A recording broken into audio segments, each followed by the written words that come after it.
Ici, à la Cité de la Réussite, dans la salle Bourjac, je suis en présence, je suis accompagné plutôt de Monsieur Castagnac, Philippe Castagnac, CEO du groupe Mazars.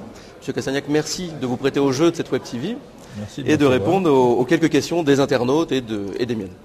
Une toute première question autour de la génération Y.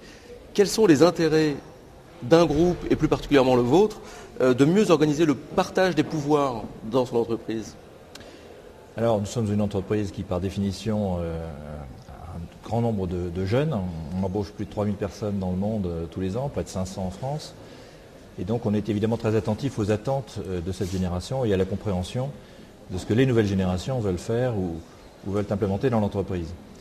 Alors, cette génération Y, on a essayé d'y regarder d'un peu plus près en faisant une étude récemment sur les attentes principales et les différences avec la génération, disons la mienne, la génération X, qui quelque part a connu à la fois d'autres temps économiques et puis avait sans doute ses propres attentes elle-même. Donc il apparaît que très nettement, s'il y a un mot se détache, c'est celui d'équilibre. Il faut vraiment arriver à comprendre que la nouvelle génération, celle qui arrivera aux manettes dans quelques temps et qui se forme en ce moment, ne veut plus vivre à 250 à l'heure en concentrant l'essentiel de son énergie sur une vie professionnelle. Donc l'équilibre vie privée, vie professionnelle, l'équilibre probablement au sein du couple, l'équilibre dans la société en général est en train de changer. Et donc je pense qu'une entreprise aussi dynamique que la nôtre se doit d'être extrêmement attentive à ces attentes, de façon à d'abord les comprendre, les écouter, les comprendre, et du coup traduire dans l'organisation de l'entreprise elle-même, formation, l'accession au niveau des responsabilités et le partage du pouvoir, parce que c'est effectivement de ça qu'il s'agit, de concevoir quelques novations qui permettent de satisfaire cette génération qui ne manque pas d'ambition et ne cherche pas, c'est vraiment ce qu'on a compris, à détruire ou à faire table rase.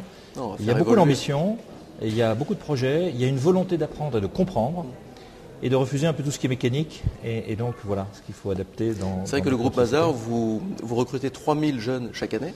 Dans le monde. Dans le monde, néanmoins. Oui. Néanmoins, c'est quand même 3000 jeunes. C'est-à-dire que vous êtes un groupe en permanente évolution.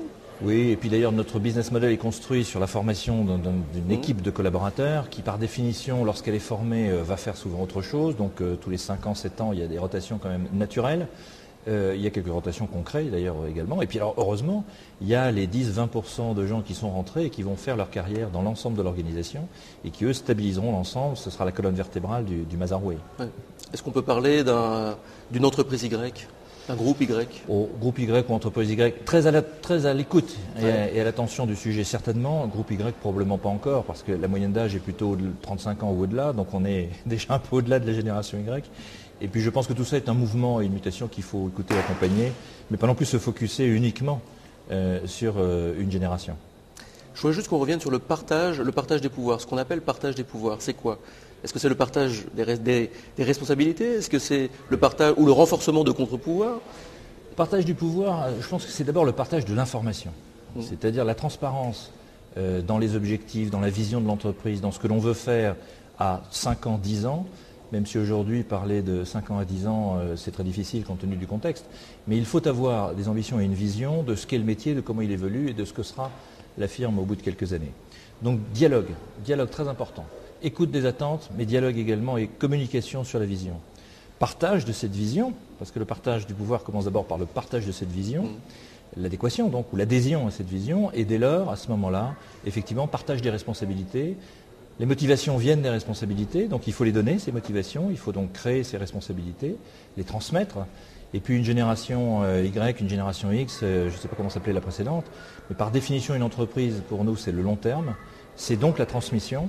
C'est d'ailleurs tout cela qui est en liaison avec notre participation avec la Cité depuis de nombreuses années, car en fait on considère que formation, transmission, c'est effectivement le nerf de la guerre et de la pérennité de l'entreprise.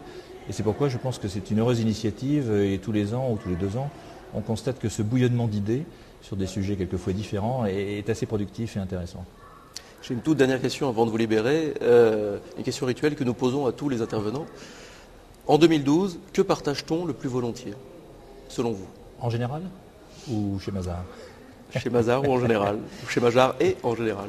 Je dirais que chez Mazars, moi, en tant que CEO, ce qui me tient à cœur, et je pense que le ton doit venir effectivement du haut, c'est de partager le futur et la vision de l'entreprise.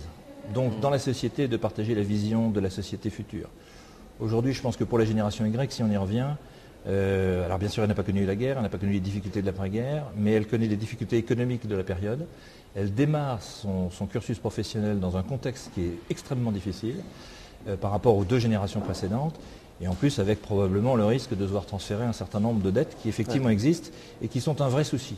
Et je pense que nos hommes politiques devraient se concentrer beaucoup sur ce sujet, de façon là encore à trouver l'équilibre qui est absolument nécessaire. Et s'il y a un mot sur lequel je voudrais terminer, c'est qu'au plan politique, l'intergénérationnel, au plan des réflexions et des actions politiques, que ce soit des lois, des règlements, est un sujet absolument clé des semaines et des mois qui viennent. Très bien. Le mot pour terminer. Merci, M. Castagnac.